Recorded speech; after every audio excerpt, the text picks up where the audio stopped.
It's time for AggroChat, the official podcast of the Tales of the Aggronaut blog and stalwart gaming community, where we talk about stuff and things, and the stuff about the things, and sometimes gaming. I'm Belghast, and let's start the show. Hey folks, it's that time again. Time for another episode of AggroChat. This is episode 551.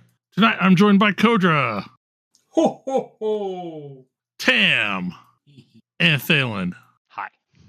We're hoping you all had a wonderful Christmas and or Hanukkah and have a really good start of the new year coming next week or this next week. So God, I hope so. We're in this in between place, and like I've had a lot of people are like, yeah, I can't wait to say goodbye to 2025. And I'm like, oh sweetie, I don't think 2026 is going to be any better.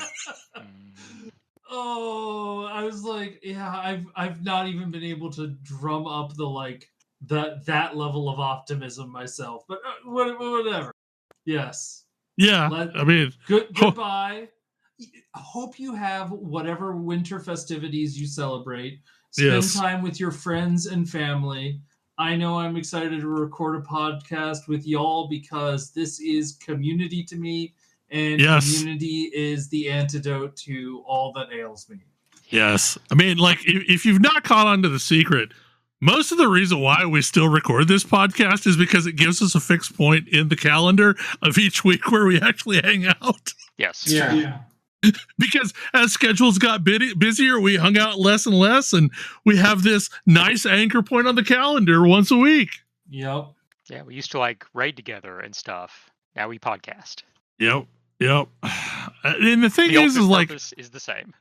It's a multiplayer experience, so it's about the same. So we've had this topic that has been bounced around so many times because both Tam and Thalen need to be in an episode, and because of reasons that hasn't happened. So what is Queue Up? Because I have no clue, even though I've bounced this topic several times. It's the future of PvP. Perfectly fair. It's a weird game. So the conceit is that Queue Up is a 4-on-4 arena game where each match is simply a coin flip. And so we've talked about PvP and how there's that big problem where perfectly balanced PvP would mean that you lose half the time. Mm-hmm. And nobody actually wants that. But what if you made a game where every one of your matches was determined by perfect 50-50 odds? Yep. It's all totally fair. Yeah, every time you queue up for a match, it's you get you and three other folks, and it's other actual players. This is an actual online multiplayer game, and so your team of 4 versus an opposing team of 4, and it's just best first one to win 3 flips. But so the actual game is really about taking your character, which there's a few different character classes, and as it levels up, your character gains new abilities that go on a grid, and there's some that are fixed, the location where they are on the grid, and there are some that you can move around on the grid. And these abilities and deciding where to put them on the grid and which ones to upgrade is this is the actual game. Because it's entirely because the point of the game is to try and move up the ranks by earning Q. And it's entirely possible to lose a match and still end up earning Q from that match if you built your character right, especially if you're playing the medic. The medic's whole thing is just winning absurd amounts of Q when you lose a flip. Yeah, Q is basically your elo. Okay. So the game is you manipulating the actual matches are just flip a coin. But what you're doing is you're manipulating your elo rating based on the outcomes of those matches. Okay. And so different classes are doing this in different ways. the medic's whole thing is protecting teammates on a loss and earning a whole lot of Q for doing that. The gambler is mostly about trying to set things up so that when you win just absurd amounts, and when you lose, you don't lose as much. Yeah, The gambler is very swingy. Yeah, the different characters are basically trying to do different things. Like the one of the ones that I played was like the competitive gamer guy whose whole deal is like win more, keep winning, win lots. And each class has a special mechanic. The competitive gamers guy is the meta. You select one of the character classes, and as long as that character class shows up on the opposing team, your meta score goes up, and a lot of your abilities are better based on how high your meta score is. Or there's the troll. You can pick on each match whether to be nice or be trolly, and a lot of your abilities work differently depending on which of those you picked. And this game is unbelievably slick presentation. Like it is simultaneously a scathing commentary on esports. Yes. And also like just the presentation is so good. It's so perfectly like match-based esports that you quickly lose like how ridiculous that all is. There's also there's a story told through in-game messages. Yes. You get emails from the people that made this game who I've never been able to figure out if the idea is that you actually applied to work for this company or they just randomly sent you an email saying, "Hey, you're hired." It's very confusing. It is a specific joke about Riot Games. It's genuinely madness, but like in an interesting, compelling way, and also you can get all kinds of weird stuff going on. It definitely wants you to build an engine and make engine things happen. And so go ahead. Yeah, it's very much an engine building game. Yeah, it's an engine building game, and it's like the complexity of those engines is wild. But what's interesting though is like we've had a bunch of these games that are commentaries on other games. Like this one's commentary on Riot. Rabbit and Steel is absolutely a commentary on Final Fantasy 14 rating. There's the one that Grace was talking about the other day that was a commentary on like MMO healing. Yeah. Well, so I am curious, like, are you actually competing, like you said there's ladder boards, so are you competing against people with similar elo to you? Yes. Ultimately, yes. Interesting. Yeah, you tend to be matched with people with similar, and basically the story part is you moving up the ladder up to the ultimate rank. And then once you've reached that ultimate rank, you can continue to play, and you won't change ranks anymore, but you'll gain and lose Q, and there's a ladder board based on, total gains and losses. Ah, okay. I have to imagine though that this game is like pretty Q positive. Oh yeah. Yes. So like I imagine the numbers of what people's Q gets to be is just pretty silly. Oh yes. Yeah. I have seen some nonsense numbers. Yes. I thought I created some nonsense numbers. Then I saw what some other people have done. Because theoretically, like you could just keep queuing up, and as long as you have some way of like mitigating your downsides, unless there's like some mechanism to make sure as you get higher, the penalties for losing are bigger. The penalties do get bigger as you get higher. Yes. Like the penalties as for you losing go up, do get bigger, but like so the base amount you win never changes. The base amount you lose is dependent upon your current rank. Yeah. Got it. And like at one point I did have to switch my strategy because I had a strategy that was like if I lose I win, if I win I win, and I like had to eventually when I got to high enough ranks I had to like alter that strategy to be more no, I need to win really big because I can't turn these losses into appreciable upside. I need to win harder when I do win. Yeah.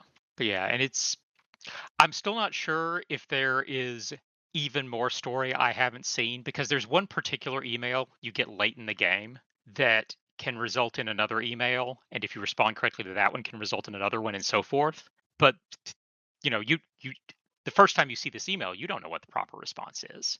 But if you respond incorrectly, you learn what the proper response would have been. So the next character you play, when you get to that email, you can make it further down the chain. And I don't know how far this chain goes. And I think I'm going to have to try and find out. I don't know if there's actually anything there or not.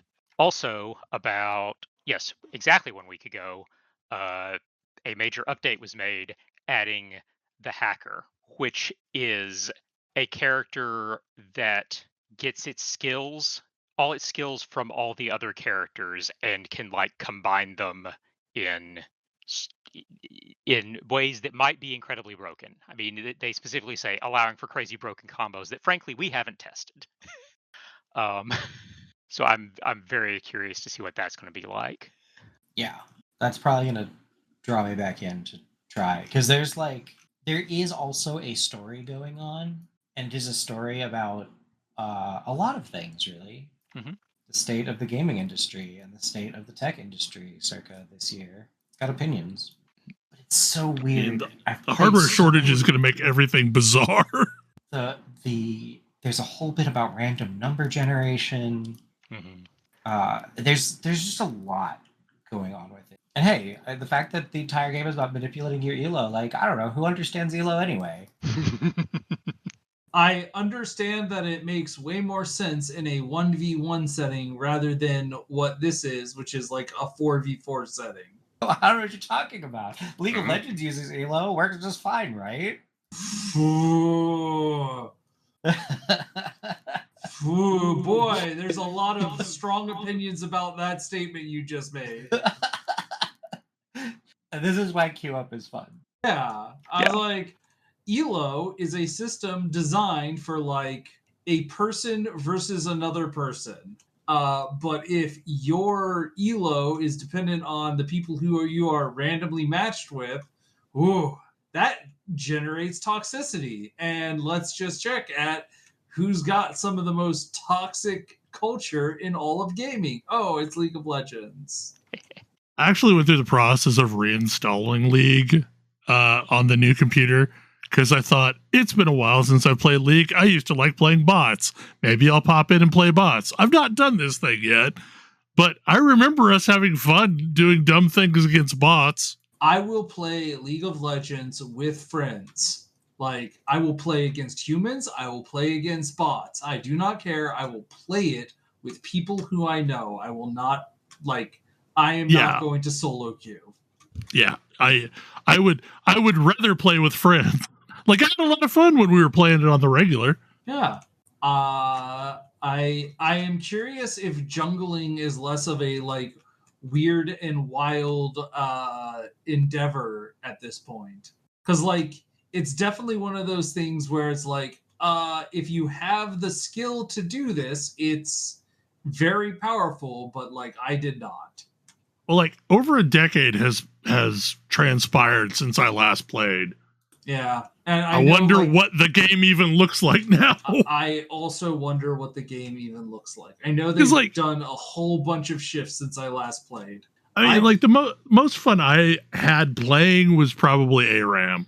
Yeah. But the thing that worries me about that is ARAM was fun because it was new enough that nobody really understood the meta, and you're playing with a random character.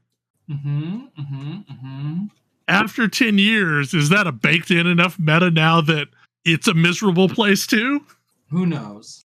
I guarantee you, if ARAM still exists, there's a meta for it. Oh, probably, yeah.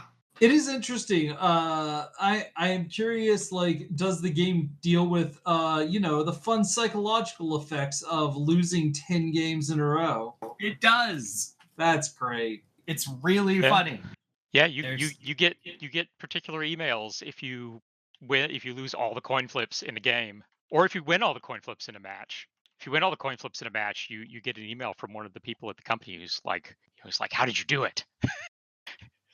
I mean, isn't that going to happen 1 out of every 8 games? Oh, how did you hack probability? A 1 in 8 chance? No, I say this as somebody who lost like 10 games in a row in chess last night, and definitely was like, I need to stop playing chess because my head is clearly not in this right now. I'm playing like an idiot. So is there any in-match tactics, or is it literally like just the build you have? Just the build. Literally just a coin flipping. Nice. Excellent. Perfect. It is the purest possible form. The coin flips, and then you watch all your abilities just like firing off, just ping, ping, ping, ping, ping, ping, ping. It's great. It's wild. It's very funny. It's definitely worth one playthrough just for the laughs that you're gonna get going through it. Yeah, I've been wanting to check it out, but I've not yet been inspired to pick it up, and I've kind of been bouncing from lack of inspiration to lack of inspiration. So maybe I'll get it at some point. It's good if you just want to like chill. So I feel like Kodra, you're going to have sufficient words for me on PoE 2. But I want to preface that with, I said last week that the game is improved in many ways, and also Bear Druid is really fun. Okay. And you proceeded to not play Bear Druid, so... I did not play Bear Druid. You're right. That was clearly my mistake.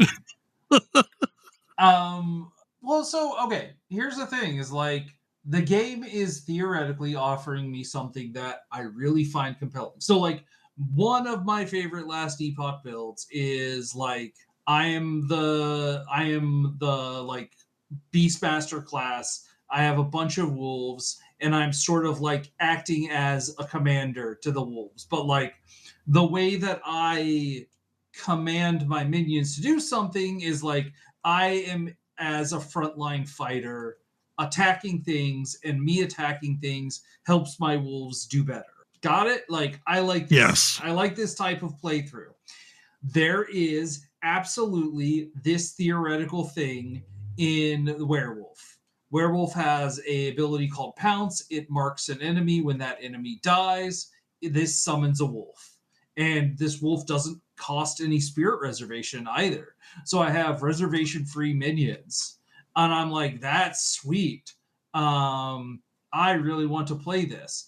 And there's also a class that came out that I did not know about, like, because I haven't really been paying attention because I just assumed the game wasn't fun anymore still, and called Tactician, which is also like, the name alone gets my attention. I'm like, ooh, Tactician, what's this? It, in fact, is like a class where you are playing on the mercenary, so like the crossbow area of the build tree, the strength and dexterity area of the passive tree, and you can be extremely supportive for like minions and stuff. And I was like, okay, this is sweet. And then I started looking at PO Ninja, and sure enough, there's like a moderately played build where people are doing Tactician and Werewolf, like this type of thing together. And I was like, sure, I'm gonna, like, that seems compelling enough. I will update Path of Exile 2 and I will start playing through this. So, like, shame on me. This is obviously my fault, but I'm trying to like learn how Werewolf plays. So I pick up a talisman and I pick up a bunch of werewolf abilities and I put those on my bar and I start using them. And like, very obviously that was a mistake. Werewolf is not good enough to beat Act 1. Like, yeah, like I don't know what people are doing, because this is absolutely a build in endgame.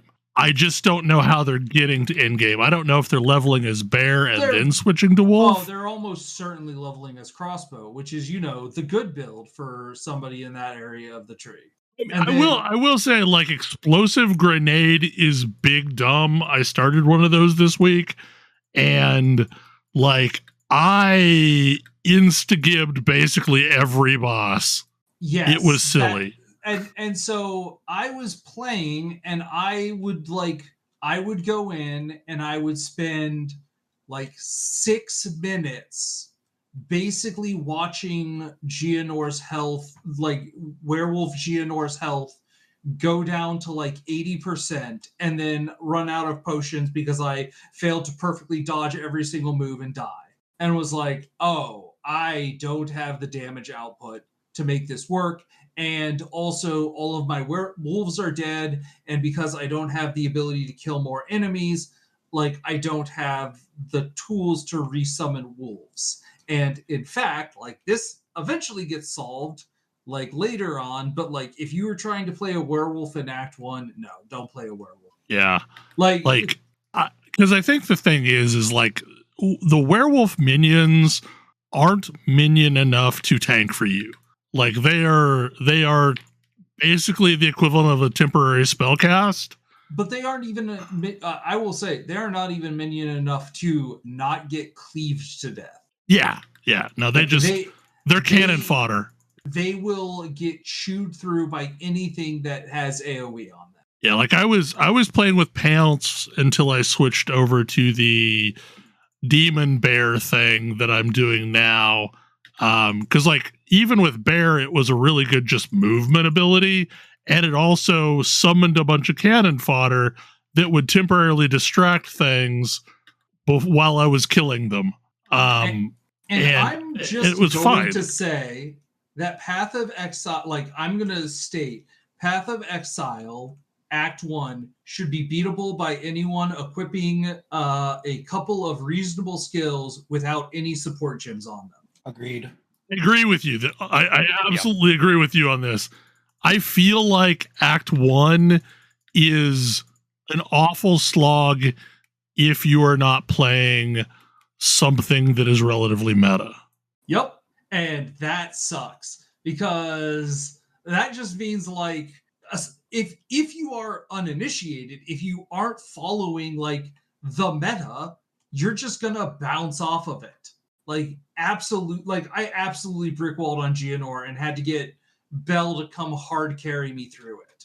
And like that, like my big issue, part of the title of this section is Path of Exile 2 has the steepest difficulty slope of any game I've ever played. And that's the real kicker, is like this build is fine once I get down the difficulty slope, once the game lets me into the part where things get easier, because this game doesn't have a difficulty curve. It has a difficulty slope where after you've beaten enough of it, you've unlocked enough power that you're just gonna like your build comes together and everything just becomes completely mindless. Right. And like once you've leveled as something else, you can play the build you want. Yeah. So like I have to play this meta beginner build to be able to get to the build I actually want to play. So if you're a new player, what you should do is never experiment, never try anything that catches your fancy. You should only follow the things that some author that you don't know has explicitly told you to do. And then you shouldn't follow the wrong authors because they're going to lie to you. Well, and it was especially rough this time because none of this stuff went out ahead of time. So for any of the primal shapeshifty builds, there was just no advisement whatsoever. So you couldn't even follow a build. Like I just kind of YOLO winged it and looked at the heat map and did what everybody else seemed to be doing. And it turned out okay for me. Apparently it doesn't if you're werewolf. If you want to make Act 1 interesting, it should be interesting to you if you play it without any support gems. That's my statement to Jonathan. If you want Act 1 of your game to be interesting, beat it without any support. Or speedrun it. Like that's what people actually do to make the games interesting, is they just start speedrunning. But I eventually got to I'm into Act 2 and there's just certain yellow enemies that take a minute for me to kill, and I'm like, I don't have enough DPS for this game. Yeah. Like this build is not tall enough to ride. And maybe it would get there. It doesn't help that I also encountered like a pretty frustrating bug where I so the good news is you can pretty reasonably refund all of your passive talents for gold, which I did. And then because I wanted to get like allies regenerate 1% of your health per second. because that might give my wolves a little bit of like staying power. And then I picked it up, and my wolves did not regenerate any of their health. So it's hard for me to say, is this talent bugged? Are wolves bugged? Like, what is wrong with this situation? I don't know, but something is wrong. Yeah, and the thing is I don't know if it's which of those situations it is, because it could just be that wolves don't have a lot of health, so 1% of their health isn't anything. Mass rejuvenation says 1% of my health. Oh, of your health. My max health. Then yeah, that should have been a non-zero amount of regen. I should have been able to see their health ticking up. Yeah, especially if you just hold still and watch. Literally just sit still for a minute and try and watch their health come back. I'd be curious. So you've got spirit gems right now, right? I have I have Herald of Ice, which I don't really understand what it does. Herald of Ice makes things explode, but like only when you do cold damage. But that's Wolf is cold damage. Yeah, that's mostly what I'm doing. Yeah, so like it's a AoE explosion thing, kind of like Herald of Ash is the same way. You're mostly just propagating explosions with it. So look up. I don't remember. I think you can do this with a normal support gem. Put Vitality on your Herald of Ice and see if the wolves tick up after that, because that also is a allies in area region ability, but it's a flat rate ability. So I'm curious if that makes any difference. Support. Okay, so you're using up all of your spirit currently? I only have 30 spirit. How do you only have 30 spirit? Oh, right, you're only in Act 2. I'm only in Act 2. I'm only in Act 2. Never mind. When the game is still miserably hard. Never mind. Yeah, you can't get more spirit until Act 3. Not easily. I mean, you can get it on armor, but yeah, because I think it's 15 spirit to run Vitality. Yeah, I don't know. Most of the people that the streamers that I saw that started Wolves just complained about it being very squishy. I mean, I can definitely buy that. It feels both squishy and like I'm not dealing enough damage. But at the same time, like, I'm also not a druid, so I'm probably like I am trying to do the thing they seem to want me to do, which is like just keep playing. Like I don't know. I am trying to play this on a tactician. Maybe I shouldn't be trying to play it on a tactician. Maybe that's a problem. Although there's nothing in the game to stop me. Right, I know. And most of the people that seem to be playing this build are playing it on Oracle right now. Either Oracle or Druid, or Oracle or Shaman. Yeah. Because I was doing some research into this too, and it seems like most of the people that are doing cold damage werewolf are doing it on one of the two Druid ascendancies. But I don't know why. Other than the fact that starting in the Druid area, you just get all of these really good shapeshift nodes. Yeah, it's entirely possible. Like it's super front loaded. Here's the shapeshift tree. It's entirely possible that this is a build that just doesn't work at all until like you're into the late game. But like, I don't know. Like this is where I'm like, man, I could just play a good game like Last Epoch, where I can start with whatever idiot skills I want to put together and whatever idiot gear I put together, and I can pretty solidly get into monoliths. At which point I can be like, okay, now how's my gear work in these harder environments? True. And the thing is I love Last Epoch. Last Epoch's just not baked enough to hold my attention for more than a couple weeks.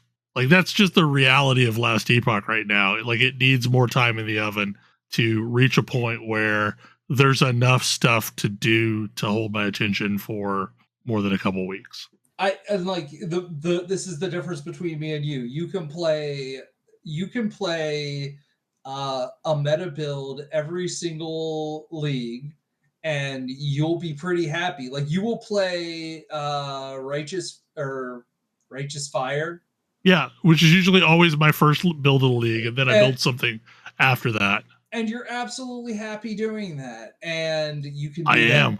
every single time. And I'm like, I would like to do something different. I would like to try something a little bit different. And the game is so big with so much to explore. I would like to explore. The game does not want me to explore. The game does not want me to explore.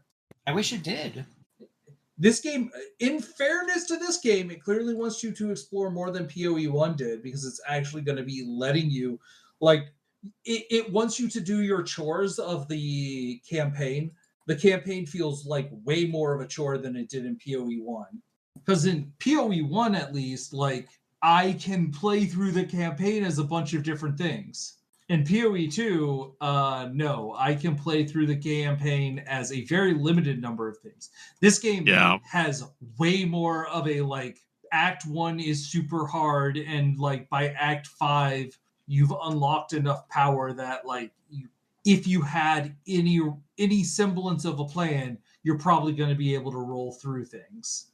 Like, I think that's my issue, is, like, there is way narrower of a path to victory in Act 1 than there is in later acts. Everything else is just so much more forgiving in later acts. Yeah, it's the stinginess with the tools is really... But also, like, a thing that I know you get on games about, the amount of false choice in this game is insane. Oh, it's nuts. Well, the other problem that this game has that PoE 1 had less of is this game is way the hell more gear dependent than PoE 1 is. Yes. You get a lot of power from the tree in PoE 1. You get very minimal power from the tree in PoE 2. Like, it's each individual node tilts the scale significantly less. And it's the totality of having 50, 60 levels worth of nodes that starts to make a difference. Not, okay, like, here's all these juicy early nodes, and now by level 10, I feel like I've got a pretty punchy little build here, and I can get through the campaign. Whereas, like, everything is about making sure that you've got really good gear all the way through. You know, because, like, which is, resists matter during the campaign. Yeah, which is, of course, a challenge because they're also stingy with the gear. Well, the gear that drops is awful. Like, just full stop. The gear that, like, I feel like they've got this confusing problem of wanting to make it so gear on the ground matters again, but none of the gear on the ground is any good. So gear on the ground doesn't matter. And while they've added more crafting options, it's not clear enough to really feel like you have, I don't know, like, you have to understand the crafting system in order to craft anything with it. And at least in PoE 1, you could go to the crafting bench and throw one thing on your piece of gear that you really needed. Yeah. And you don't have a crafting bench in this game. I like, yes, this is what runes are obviously for. And runes immediately age out of, like, usefulness because the amount of stats that they're providing, like, by the time you hit Act 3 is just a minimal nonsensical amount. It's just like, it is window dressing to your build. It is not anything that you can really significantly make a difference with the build. Yeah, I don't know. The game is like, again, it's possible that, like, I am doing something wrong, or, like, I needed to be more. It's possible that the answer is, oh, you haven't upgraded your weapon, my talisman, and that's the huge problem. But, like, I mean, that's probably it, because I was upgrading my talisman every couple levels while leveling. Okay, how are you upgrading it, though? To, like, Gambling. A better base? Gambling on the gambler until I get something that's workable, and then throwing whatever currency I get at it, trying to make something slightly better. Maybe I will try and see if there's a bajillion like, leveling talismans in the bank that I threw in there because I thought Ash was going to play a bear. And, like, all talismans are all talismans. So in theory, there should be a scaffolding of talismans that I used while I was leveling that you can use. I will see if there's a talisman that makes things feel okay. Because like that was the big thing I noticed with Bear is if I was not swapping out my talisman every couple levels, it felt like crap because it's the same problem as leveling like a melee class. Yeah, is you're so dependent upon your weapon for your damage. I mean, like it's the same problem as like leveling slams. It's also like that is also true for crossbow folks, but like I don't know, it felt like it was when you hit the different tiers of bases for talismans have not had noticeably higher stats like I did notice when I was doing crossbows. But maybe I'm not seeing I still am not looking at the right talisman bases that I should be using now. Well, and then there's also like there seems to be like well-rolled bases versus not well-rolled bases. Because I saw like I had that happen to me too. Because like I didn't encounter this base that I really wanted to use. For example, there's a base that gives you minion damage, and I thought, oh, that's cool. I'm using minions, but it took me forever to find one that had good enough base stats to really craft anything on it. Yeah, I'm pretty sure that I care about the most damage a base can possibly provide me. Well, more specifically, you want as much physical damage as possible. Yeah. Because even if your damage is converting, you starting with physical base damage is going to get you your most bang for your buck. This is another thing that I had an issue with, and maybe like there's a way to solve this, but like the fact that all of my stuff converts so much to elemental does make leech just not seem to work. Oh yeah, no, leech is useless. That is the thing that killed me when I switched over to Firebear is I am converting 80% of my physical to fire, which is cool because I get all these other scaling options, but also leech is just not a viable defensive mechanism anymore. Yeah, because they only let you leech physical damage. Right, because like PoE 1 had all of these things on the tree that would allow you to leech like element or uniques that would allow you to leech elemental as leech. And I'm like, where's that shit in this game? It would make it too easy for us. All right, I will give this like one more login and see if there's a base in the bank that will help it make me feel not terrible. Yeah, I mean there should be not just bases, there should be fully crafted. Basically all the talismans that I used while leveling I dumped into a tab, and then when Ash logged in the other day and I thought he was going to play a bear, I just dumped them all in there. Bear is probably correct. I do really want this thing to work, but like it's probably the answer is I should be playing a crossbow person until I have sufficient levels. Yeah, I mean, I kind of think that's the two paths to the werewolf thing, is either you level as crossbow or you level as bear and then switch to werewolf later. Either way, don't level as the thing you want to play. Yeah, And I'm not saying that that's the right answer. Like that's a crappy answer. I played, I don't know, I spent some time this week playing crossbows, which is super fun. And before that, I was leveling a bit as the most meta of builds, which right now is like poison burst, toxic growth, where you lay down toxic growth and you cause poison burst to explode the toxic growth and do stupid stacks of poison damage. And like it's the thing that Fubgun's running. And usually if there's a most meta build, it's whatever the hell he's running. I was like, okay, I'll try this thing. And I just didn't like it. Like it just did not feel good. Like it was powerful. I could get through any encounter without much issue. I just didn't feel good. Yeah. You gotta ask is are you here to have fun or are you here to win? Yeah. Am I here to have the most Divine's per hour? No, I am not here to have the most Divine's per hour. I am thankful that Firebear is extremely fun. Like I chose correctly and it won out for me this time. Because like the thing I wanted to do was run around as a big damn Balrog, and it's a hell of a lot of fun. But also, I am using Cloak of Flames just like I would in Path of Exile, and I got a Defiance of Destiny just like I would get in Path of Exile 1, and those two things 100% fix the build, where I can just like run amok without ever having to worry about dying. I hate that Cloak of Flames is just the correct answer. Always.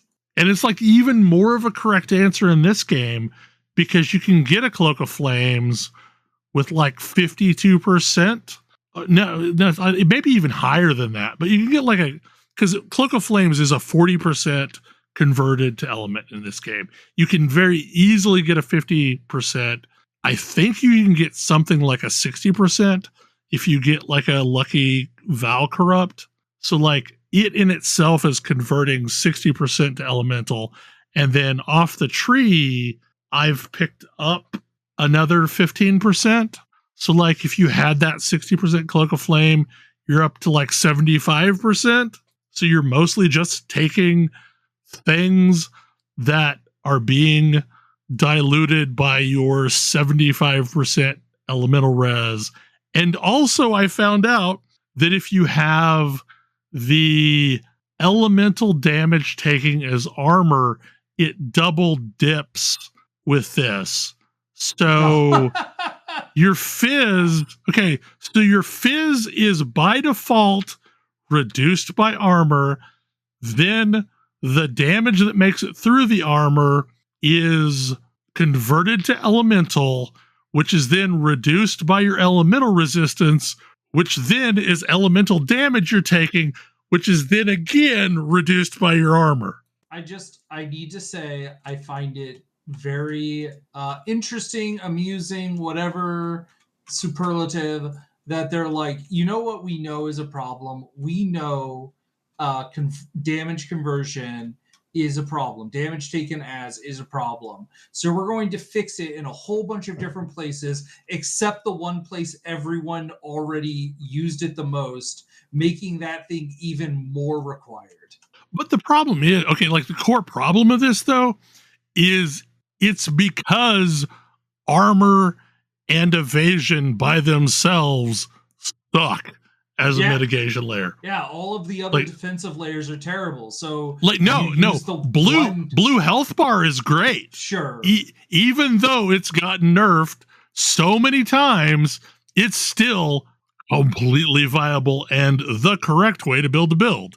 Yeah. If you really want to care about your survival, you want a blue health bar. Which is also funny because like that's not necessarily true in Path of Exile. And so it's possibly a downside that Cloak of Flame is an ES item, whereas in PoE 2, it's just like double the correct choice. Yeah, it's just silly. It's silly.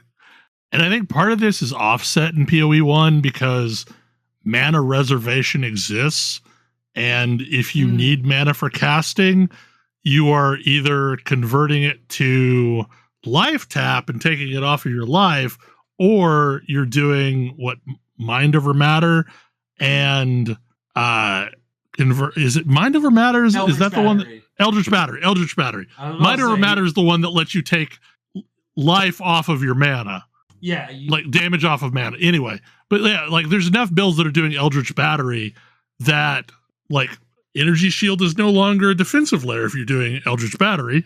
But like because we have Spirit and it's this whole other pool of reservation, what else are you going to do with your Energy Shield at that point? Yep. Anyway, let's talk about something more enjoyable. Board games. Board games. I had a very board games Christmas this year. And so we've been playing a lot of new stuff. And one of the things I was very excited for is I picked up a copy of Tales from the Red Dragon Inn, which is a delightful little like campaign board game that does a good job of letting like it's one of those like this is a campaign game with interesting characters, and like you can play through an adventure. And we've started playing through it, me, my son, and a couple friends. And yeah, like I had not really followed the Red Dragon Inn, Three Dragon Ante like world before. Like I was aware of it, but hadn't really paid attention to them, all of it they've done with it. It's a lot. Yeah. They've definitely done a lot, and it's definitely very cool. That's super cool. But we played through the first couple of adventures, and we had a great time. I appreciate that the game intrinsically has like a difficulty mode that you can adjust, because like that's a big challenge for a lot of these games is they don't have that. And so if the difficulty is just tuned too high, like good luck finding anyone willing to like sit down and do the like painstaking effort to play this game that is mostly not fun and exploratory. Like I was really excited to try and play Dark Souls the board game, but boy did that turn out to be the Dark Souls of board games. Like I don't know if it's one of those things where like if we played a bunch of sessions and continually lost to the first mini boss over and over, we would like somehow figure it out. But it was not very fun the one time I played it. Whereas this game is like, hey, we have 3 different difficulties, starting with story mode, which is mostly what we were playing on, and like it was pretty easy. Like we were not really too threatened. Like I think we still managed to have like one character each time drop below half health, but that character was very intentionally trying to drop themselves below half health to like flip over to their bloodied side.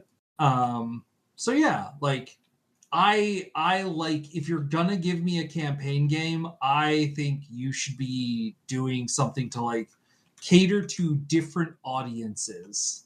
The other nice thing about this campaign game is that it doesn't ask me to constantly destroy stuff. Really? Yeah.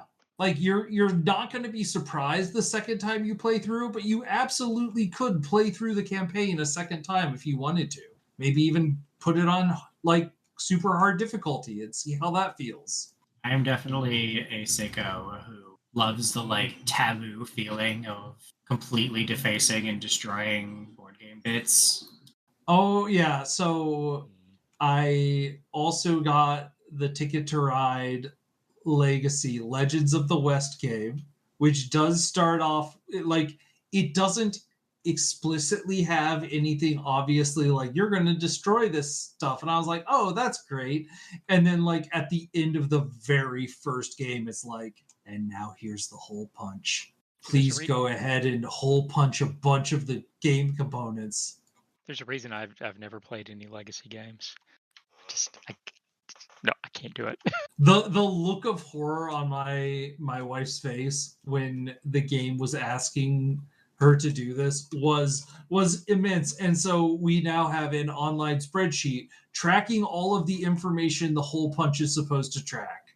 I do look at it like this. I have so many board games in my board game collection that get like to the table once, maybe twice.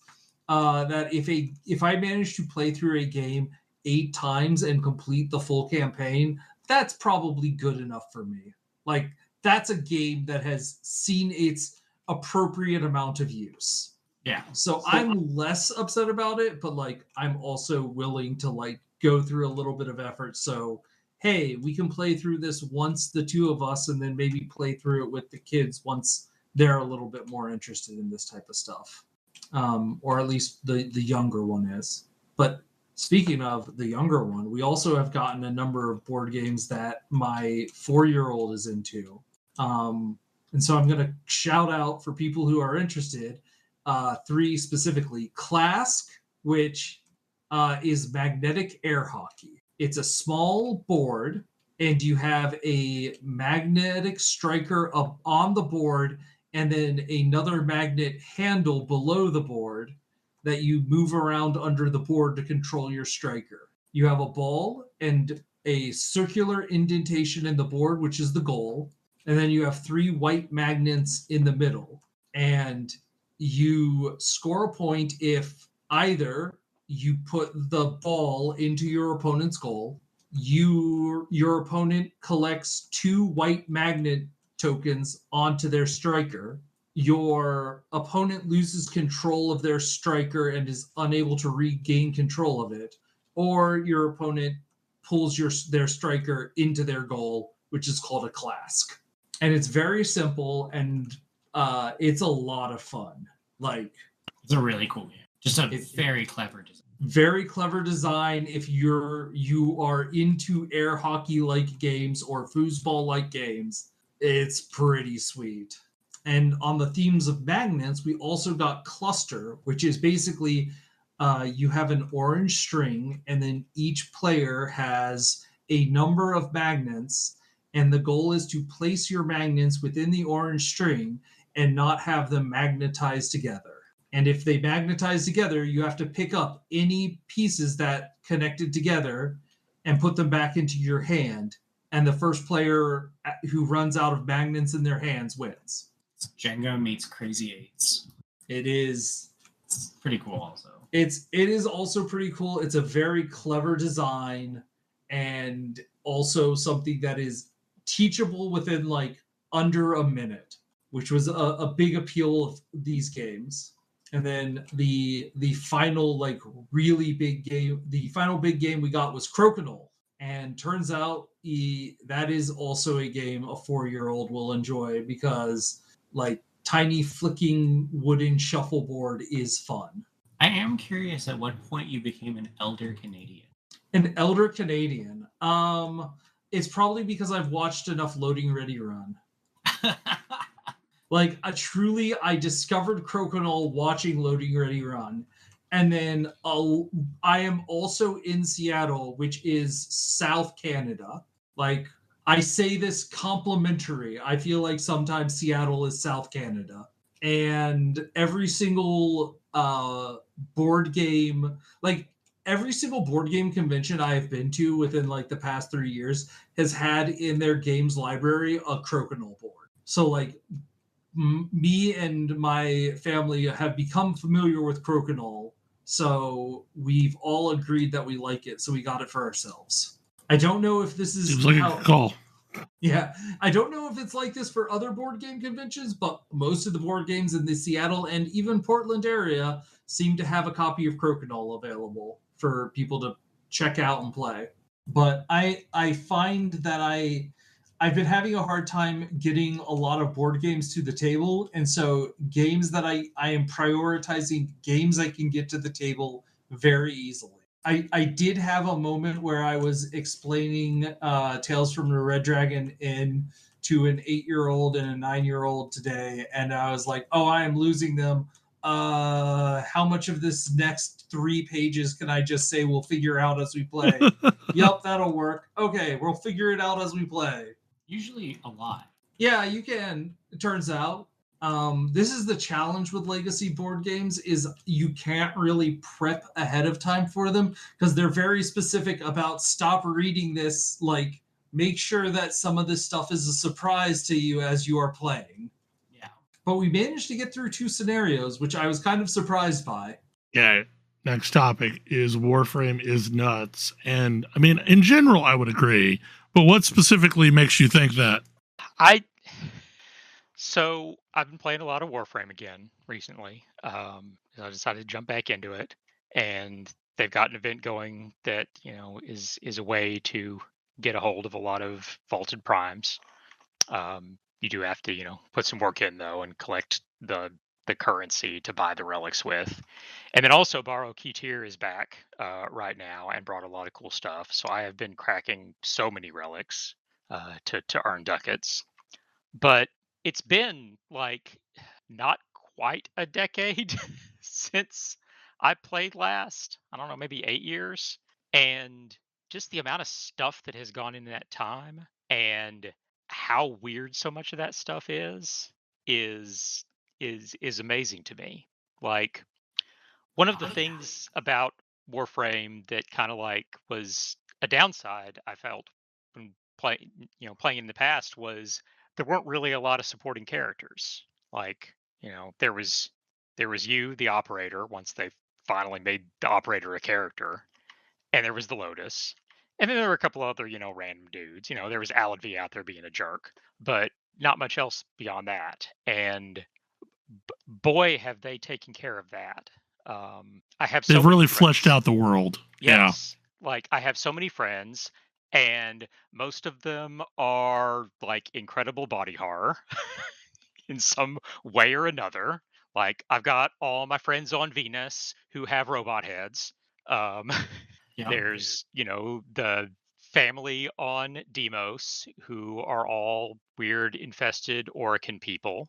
And now I've gotten to go back to 1999. And so I've met Grandpa, who didn't ever get infested because he traveled into the past before that could happen. And all of the trouble that he's gotten up to back then. And so, like, there's a whole team of other effectively Warframes in 1999 that you make friends with, and they're I great. really want to see the 1999 stuff. It makes no sense to me from what I've seen, but like It's amazing how they do tie it into stuff. Do these characters like keep recurring in like other stories, or do you just keep like doing work for them? I mean, they're from 1999, and 1999 becomes a hub. Okay. The very short version is at the end of the quest that introduces 1999. You refuse that ending, and a time loop is created, so you can try and create a better ending. Ah, okay. you love to see it. Because apparently Albrecht and Intrati can just do that. I guess. I don't know. He traveled back in time to 1999 in the first place and turned a whole bunch of people into proto frames once he got there, and they're not super happy about that, but also it means that they can go out on missions with you, so that's good. Okay, yeah. so proto frames, I am very curious. So what exactly is a proto frame? Proto frames are, so basically there's a team of dudes. There's a team back in the past called Hex, who are a group that came together, kind of brought together by Albrecht and Trotty, supposedly to fight the tech rot, which is effectively the infestation combined with 90s tech. So you've got like shambling zombies with CRT monitor heads and stuff. But so this group of folks, the Hex, came together, and Albrecht did some science, Orican bullshit, and basically kind of half converted each of them into a Warframe for all practical purposes. Okay. Like, one of them has an Excalibur style, frame and powers. One is Mag, one is Volt, and so forth. Trinity and Nyx. But these are actual people. They are still people. They still have their minds. They're not, mindless receptacles for somebody else's mind to pilot. But they are referred to as proto frames. I forgot how messed up Warframe is conceptually. Yes. So I asked this because in the Pathfinder campaign, you play as a bunch of proto frames. Huh. Nice. And I was a little bit confused why these proto frames all seem to be like people with like personalities and not just mechs. But no, apparently this all makes sense. Yeah, that's so. Yeah, I mean that sounds like they put Hex into that, and that makes sense. That's a good way to do that. But yes, I did pick up the Pathfinder 2 module or Starfinder 2 module for the Warframe crossover, and yes, I was like, what is a proto frame? Mm-hmm. Like, is this some nonsense that was created for the RPG that I don't understand? No, apparently not. Yep, it's 1999 stuff. And so, among other things, every day I've been making a point of logging into my 90s computer Huh? to instant message with all of my proto-frame friends. Got it. Do they realize that you're not a proto-frame? Yes. Okay. Like they know that I came back in time. Like I was totally upfront with them about all of this madness. Like they asked me questions about stuff. And honestly, I'm learning stuff about the Warframe universe from my side of the instant messaging with these characters because like Amir, who is the one that has the Volt powers, he's a tech, a hacker, he's super into robots. And so he asked me if we have robots in the future. And so I told him about cephalons. And so we've been talking more and more about cephalons. And man, cephalons are awful. I did not realize that it has been established that cephalons are the process of making a cephalon was basically an Orokin form of torture and capital punishment. Okay, yeah, that checks. Ortis used to be an actual guy. Wait, aren't MOAs robots too? MOAs are robots. Yeah, like I mean they're little robots that the Corpus built. Okay. They don't have minds. Oh, so yes, But I can see the distinction now. yeah, but cephalons, who are disembodied minds, they used to be real people, and then they got converted into cephalons, and it's dependent from it varies from cephalon to cephalon how much their personality was modified in the process. Like everything about this world, this universe is just awful, and it's all the Orokin's fault.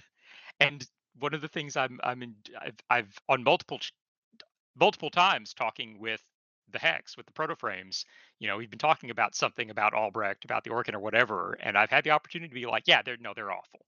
Everything's their fault. Does the game feel more directed? Yes. Okay, I should go back and play Warframe. Like all of the stuff that we used to do, like it's all still there. There is so much more, and yeah, there's a lot of stuff pointing you in different directions, like to lots of different things to do.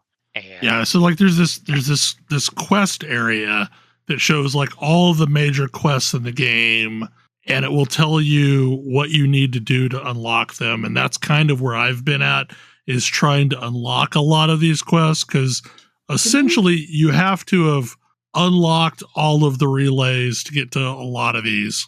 Can you replay quests? Yes, you can. Okay. Mm-hmm. I feel like maybe I should do that to try and like figure out the story. Try and play through them and back through them in order and figure out what's going on. Yeah. Actually, that's a great question. Yeah. Were you playing this? Because I thought you said you were doing this on like a brand new account, right? Oh, I'm on my original account now. Okay. This is I created a brand new account to just kind of like get back into how the game even works without just so much stuff staring me in the face that I had half done. But yeah, I'm on my real account now. Okay. Also, there's an alternate timeline where your character wasn't rescued from the spaceship that the Tenno came from. Uh-huh. And that version of you and you are friends now. Okay, were you at some point enemies? No. Okay. Just we've met now and we're friends. Great. We can't really exist at the same time in the same universe because paradox, but there are ways that we can communicate. I love to be friends with myself. Yeah. Okay. But yeah, there is so much going on in this game now, like so much story happening in this game now. And yeah, when we were playing before, like I really, they had started to have some because we'd finally had the quest that unveiled the operator. But we hadn't had a lot since then at the point that I feel like we kind of fell out of it. Well, we had, I mean, when I was still playing when we were working on unlocking, and I didn't fully do this because it took a lot, but fully unlocking the ship. The railjack? The railjack.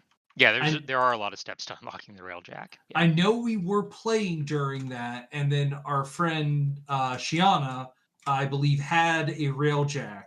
And that explains why we actually have a dry dock in our dojo. Shiana did it. Okay. Yes. All makes sense. I also don't remember, I didn't remember us naming the guild AggroChat. Man, I don't know. God, it's been so long. Yeah, so I've been trying to unlock the hubs, and I've hit one that's annoyed the shit out of me, and it's pissing me off. Where I have to do some treasure hunt. Oh, but the treasure hunt requires me to have I don't know, precognition as to where I'm supposed to go in order to reach it there before some door opens, but it feels like all the paths are dead ends and I can't find the correct path. I mean, there are a couple of different versions of the treasure hunt, and a couple of them are there's at least one where it's really just pure speed. And it's a straight shot. It's just getting there fast enough. But yeah, the treasure hunt can take some work. And I just got mad and logged out. That's annoying. That is annoying. They want to make sure you really understand bullet jumping and sliding and everything. But yeah, Warframe's gotten really impressive and just ever more weird. So I really truly the moment I always will remember the gaming moment of I am 120 hours into this game and now it's asking me to do character creation. It's so good. It's incredible. It is one of the best surprise character creation things I've ever seen. The other one being Metal Gear Solid 5. Yeah. I might have to give this another try. You should. Maybe we can run some more defense missions and stuff. Or more relics. But is there because the other thing I remember was if you wanted to do the big valuable stuff, it was always in the Orokin Tower. Is there other big valuable things to do as groups? Yes. Okay. Yeah, the void, its level kind of caps out at I think 50 or 60. And for instance, the 1999 hub, all the missions there start at about that level. And then there's high level stuff in most of the other open world areas, and there's a lot of alternatives to the void now. The void is no longer end game. Okay, that's nice because while the Orokin did a whole bunch of terrible things, the worst thing they did was be boring.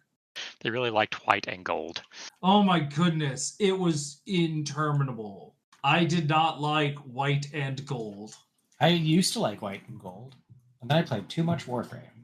Yeah, and mostly I'm not sure if there are any relics that you can only get from the void at this point. Most of the ones that I've seen are also available from other sources. And then I think I mentioned last week they completely reworked the way they handle unvaulting primes. Now you earn a currency from basically anywhere where relics could drop, and then you use that currency to buy the specific vaulted relics that you want. Do they still have hilariously exclusive items? Or have they undone that as well? Exclusive in what way? I remember there was an item that was only awarded to people who won a tournament in 2011. I mean, as far as I'm aware, yeah, those are still exclusive. I don't know if they're still doing stuff like that. Okay. But Excalibur Prime is not back, is never coming back. But they gave us Excalibur Umbra, and it serves, basically the same role. I was thinking a prime charged shot, I want to say. Most of those things you can pick up from the oh god, what's his name? Baroketeer. Yeah, Baroketeer. Yeah, he brings lots of stuff now. Because those are build defining. Yes. Anything that was that's build defining, they've done some stuff with. I think. I was about to say give you a chance to get it. Yeah. I just remember it was funny because it was well, this build technically wants this item, but 80 people total have this item. So it's kind of hard. Yeah, it's very likely that that specific item is still exclusive, but that they implemented something that, is more easily acquirable that fills the same role. Yeah. I will have to come back. I just remember I loved playing my quote unquote healer because Trinity is definitely very supporty and very good at being supporty. Oh yes, Trinity is nonsense. But it's also kind of an insane amount of control as well. Mm-hmm. Like the great thing about Trinity is an incredible amount of support, but also perfectly viable solo. Oh yeah, totally. Because like I can stop people in their tracks and then headshot them with my sniper rifle, which is what I will do. You can very easily ensure that you never run out of energy or health. Yeah, I absolutely love Trinity. I did the last time I jumped in. I did jump back on my favorite frame, Loki. Nova. Oh, Nova. Right. And I still love that frame. That frame was so much fun. You are going to create problems. Right. Nova is not the fire one. Ember is the fire one. I was like, I remember they nerfed the heck out of Ember. Yeah. Ember is no longer able to just walk through the map killing everything. Yeah. They nerfed World on Fire, like solo World on Fire. Yeah. No, I'm still putting a giant sphere out, and everything the sphere touches is slowed and explodes. Yep. Possibly causing enormous, delightful chain reactions. And I have a tactical nuke. Yep. Are there a bunch of new weapons now? Oh God, yes. Sure, it's a horrifying number. I mean, I think there are 63 frames now, and every frame comes with, a set of weapons associated with it. And then they've also added other weapons beyond that, like just, so many weapons. On top of it's fine. I'll have to reinstall this. There's so much game in that game. There is. It's an excessive amount. I'm excited if it does even a little bit of hand-holding to me figuring out what I should do next. Yeah, it's a lot better than it was. Like I played my new account up to Saturn, and like it did a good job of directing me from one thing to the next, and introducing the new main quests at the appropriate times and stuff. So like there are some points where it's your next goal is simply unlock the next solar rail. But now that said, you still need the wiki if you want to figure out where the heck anything drops. Mm-hmm. Like that hasn't changed. I wonder if my shotgun is still perfect. Wasn't that Tigress Prime? Yeah, I think Tigress Prime is still pretty nonsense. I had managed to get it to the point where like the build could not be improved. I bet there's probably something new. Oh sure. I think it was the Velcor Prime is what I was using. The concussion or the like bludgeoning sniper rifle. Oh yeah. The Velcar. Yeah. So sorry for getting quiet. I just had a cat crawl up, and I am trying to fend Gracie off. She has demands. She has demands. Yeah, she's decided she must crawl up into my arms right now. So I realize like we got a bit of a late start. So I'm not 100% sure where we are in the timing of the show. But the MMO successor genre topic, I think, is pretty interesting, or potentially so. Yeah, it's this thing I've been thinking about, because, like, I've put a ton of time into Where Winds Meet at this point. And it's like, the more I've played that game, the more I like it. And that has continued for the, like, oh God, what have I, like, 130 hours I've put into it. And, like, part of me thinks it was a mistake to initially describe the game as an MMO, but I don't know what else to call it. And it's part of this like crop of new games that are like conceptually something, but I don't know what to call them other than MMOs, except they're not really that. They're not like the big connected open, like the big connected world. Well, they are. That's the thing. Is like Destiny. I mean, I don't know about Destiny Rising quite as much, but like Where Winds Meet is a large connected world. You can play. I mean, it is certainly like possible to play it That way, it has a bunch of options for how you can play it. But but at the same time, it feels structurally different. And I don't know, that's weird. I was about to say, it's a weird thing to try to figure out. Or wasn't the kind of difference though that I was talking about is it doesn't seem like this is a world where everyone else is always in your world with you. Not necessarily, but and this is the thing where I have trouble classifying it, right? Because yes, there's a solo mode. I can run around solo. I have mostly played it in solo mode, although I have jumped into some group content to do various things. But what gets me is yes, it's different. It's not like a WoW style open world where I might, I don't know, run into random people in Stranglethorn Vale or whatever. Mm-hmm. But the way I'm playing it is no different.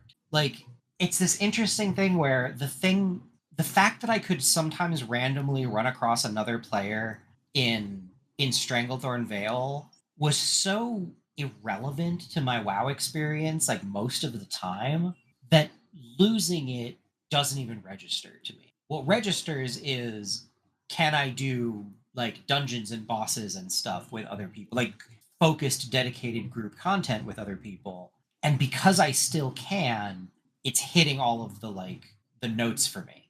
And that's just an interesting space because World of Warcraft, if I jump into World of Warcraft, I'm not going to play it any differently than I'm playing Where Winds Meet, other than I'll be mildly annoyed at global chat. And it's definitely materially different from something Guild Wars 2, where there's not really, that game doesn't really exist. There's so much of that game is the massively multiplayer part. Yeah.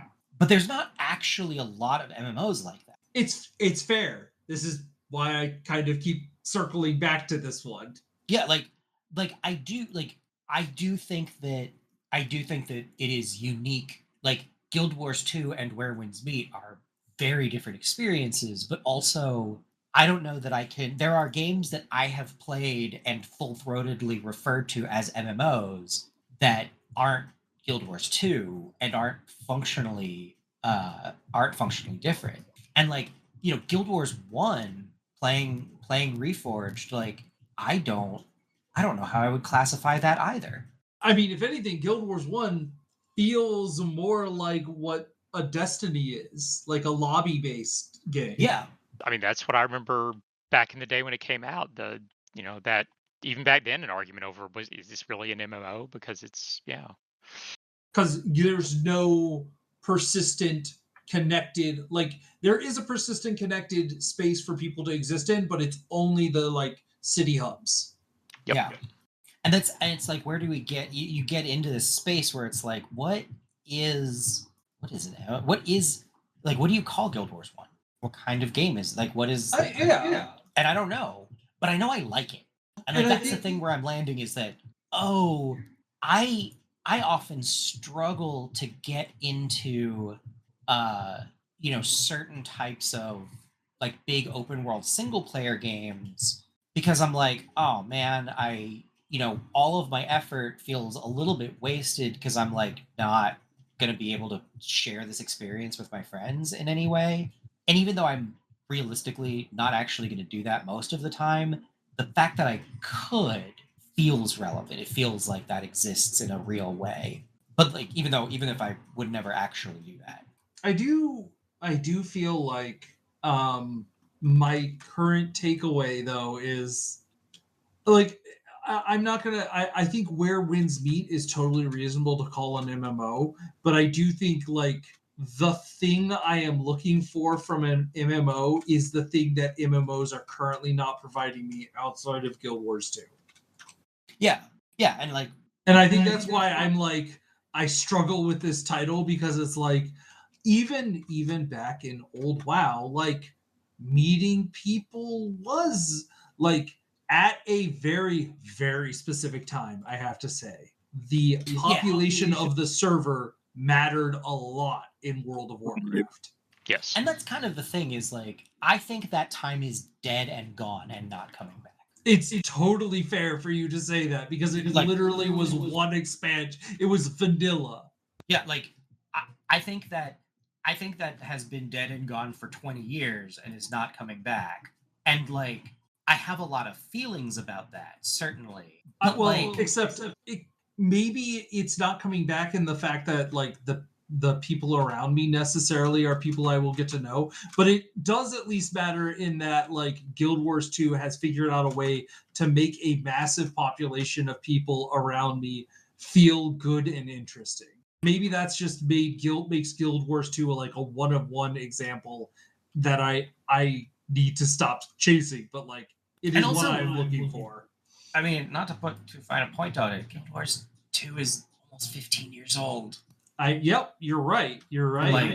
Like even in a world in which we say yes, it's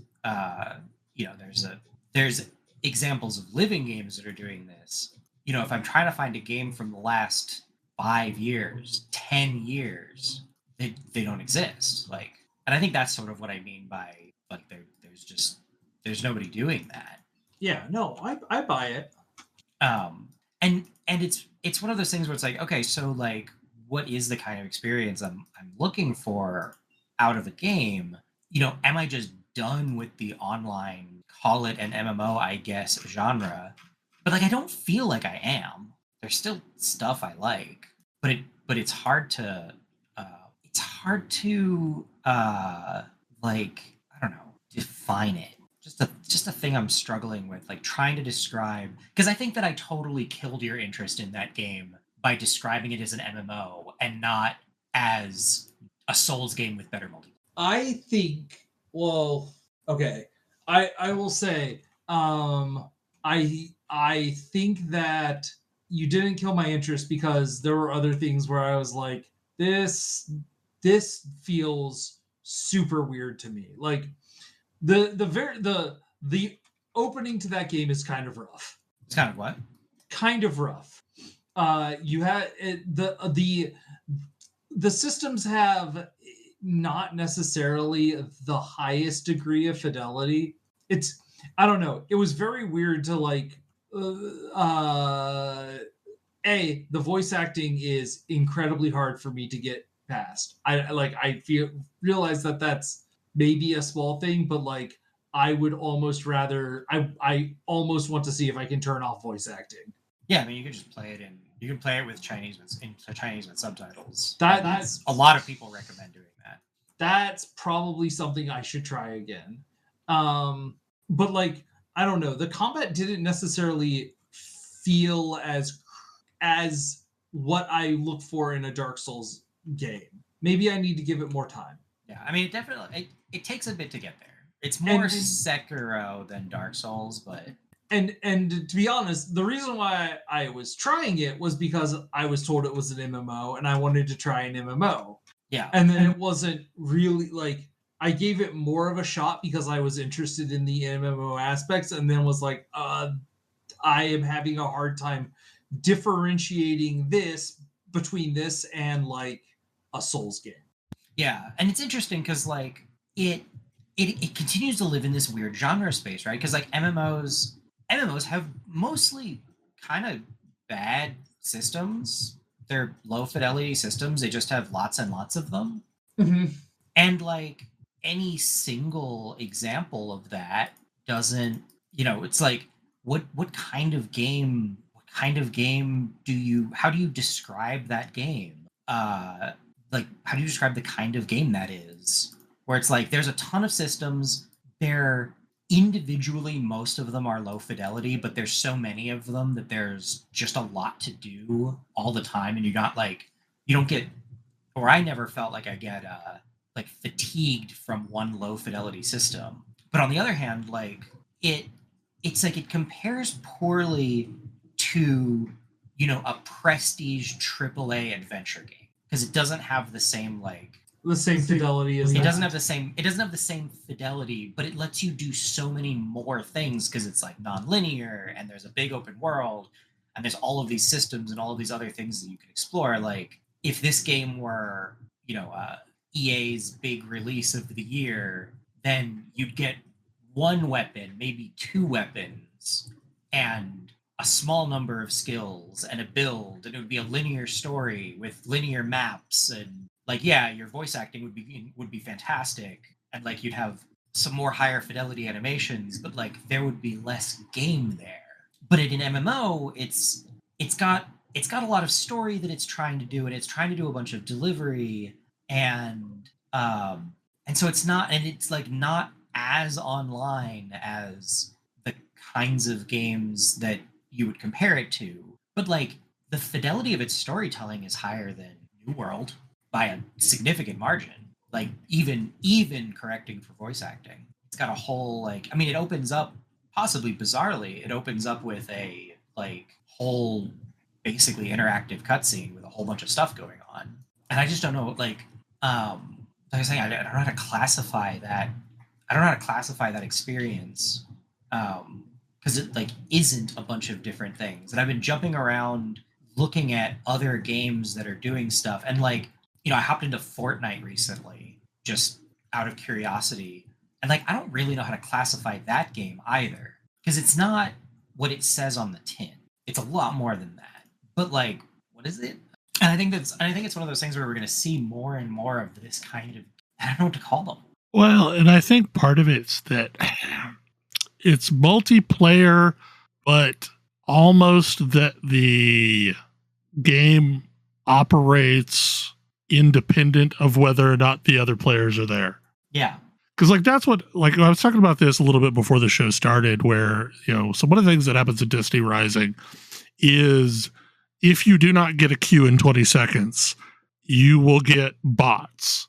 And then as players show up, it will replace the bots with the players. So to you, it's a largely seamless process. The real players shift into place of the bots.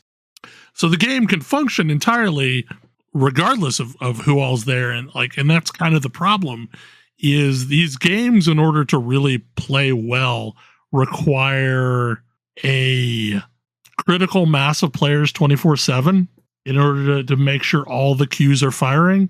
And the games that have figured out ways to allow them to function, like all of the stuff where basically queuing with other players in Final Fantasy XIV is optional, allow people to continue to do the content regardless of its popularity.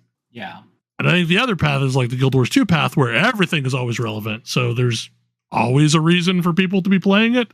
But it does almost feel like there's this weird space of, it's like the 2.5D of multiplayer. Yeah. It's not quite multiplayer, but it's like sort of multiplayer. Yeah, and like it's really weird. Just a weird, I don't know, what do you call something that exists in such a weird way? But also I feel like it's a kind of game that like lights up my brain in a very specific kind of way. And like Guild Wars 1 does the same thing, where it's like I can play, if I don't feel social, I don't want to log into Guild Wars 2. And I like especially don't want to log into Final Fantasy 14. Because like Final Fantasy 14 is like the purest form of MMO, where at a certain point, I mean, it's a little weird because you're playing wholly solo, and then you hit a point where you're playing wholly in a group, and there is no space between. But like if I'm not feeling social, or if I, am worried about, can I commit to something, or, a play experience or whatever, I'm like, can't necessarily do this. Then I have to decide I'm going to do something completely different and play a different game. Whereas I don't have to do that with something like Where Winds Meet. I can play that totally on my own. I can play Guild Wars 1 totally on my own. Mm-hmm. But I have the option of playing with other people if I want to do that. Yeah. And that's like really, really valuable to me. And it's like, we played some Arc Raiders, and I had that same kind of like, this is close to something that I want to be able to, that I want to do more while not actually being there. But yeah, I don't know, what do I call it if I have a slightly online game? Because I don't think we're going to see MMOs in the style of World of Warcraft again. No, probably not. I'm not even sure I want them. Like, I don't know that enough people are still around to play them.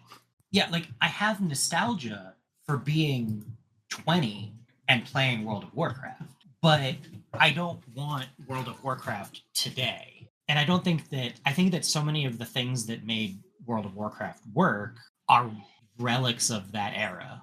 Like I don't think that there's a modern version of World of Warcraft that you can make that would hook me the way that I was hooked when I was 20, however old I was when World of Warcraft came out. Because like I'm just not that person anymore.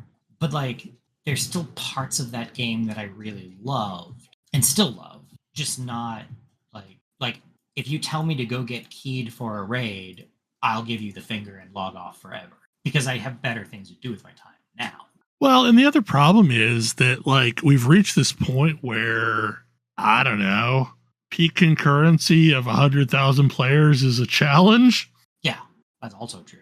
Yeah, there's so many other games you could play too. And I want to play them. I don't want to do the thing that I did with WoW where literally all I did in World of Warcraft was play World of Warcraft for like an entire console generation and discovered later that it turns out the PS2 had some fun games. But I didn't play any of them, or very few of them. Right. But yeah, I don't know what to call those games. And it's frustrating because I like them and I want to be able to talk about them. Mm-hmm. But I find it very difficult to talk about them without having to fend off but it's not actually a real MMO or a real insert genre here. It's like its own new thing. Yeah. Where like it's more about the 3 to 5 players that you have with you currently, mm-hmm. and less about 500 in a zone. Yeah, and it's better because it's not about having 500 people in a zone because it lets you do more interesting stuff in that space. Like I was the first to criticize the storytelling and the like. Honestly, this isn't great translation in Where Winds Meet, but also like I've gotten to the point where I've seen it has done story stuff that is honestly some of the best storytelling I have seen in the space. Like it has story beats that for me compete with games like Final Fantasy XIV and The Secret World. And it's doing so even through shoddy voice acting and sometimes dodgy translation, which is nuts to me. But I find it really hard to like, it's like the MMO problem that we talked about with Guild Wars 1, where it's like, trying to describe what it is hard. I think Destiny had the same problem. Yeah, setting expectations is always the challenge, I think. Like if you create big open world zones that have lots of people in them, you expect them to play a meaningful role in the game. But if that never actually shakes out, then it feels weird. Yeah, and it's funny because it's like there's only one game I can think of that's actually done that to a meaningful degree, which is what Kodra was saying. Right. It was like, right. It's like, oh, we've basically like invented a standard, an impossible standard for a genre. Whoops. I'm also seeing a bunch of games in development that are following this kind of similar approach, and they're really, really like, especially as we see more like Chinese games release internationally. Like I don't know that there's a name for the genre, but it's very popular in China. It's like we're gonna start seeing a lot more of these. Genshin Impact is another one. Like, what do you call that game? And honestly, like the weird thing about those games is the multiplayer aspect is almost just the fact that you are all progressing through the game and talking about it. Yeah. Because like a lot of what's super enjoyable about, Destiny Rising is Grace and I will get together like one night a week and burn through all the hardest content, which is on a weekly reset timer. But then other than that, we're just talking about like, various quirks of the game and progression discussion and things like that. And it feels like it's a multiplayer experience, even though 90% of the time we're playing solo. But like, because there's lots of people engaged in it, it feels multiplayer. Yeah. It's almost like the zeitgeist is what is making it feel larger than it is. I don't know. At that point, we probably really are at a show. That's true. Yeah. Any short topics anybody has? Any quick things they want to talk about? Okay. Well, hopefully you enjoyed the show, and we will see you again next week, I think. It's been kind of dicey getting people together during the holiday, but hopefully. Anyway, good night. Good night. Good night. See ya.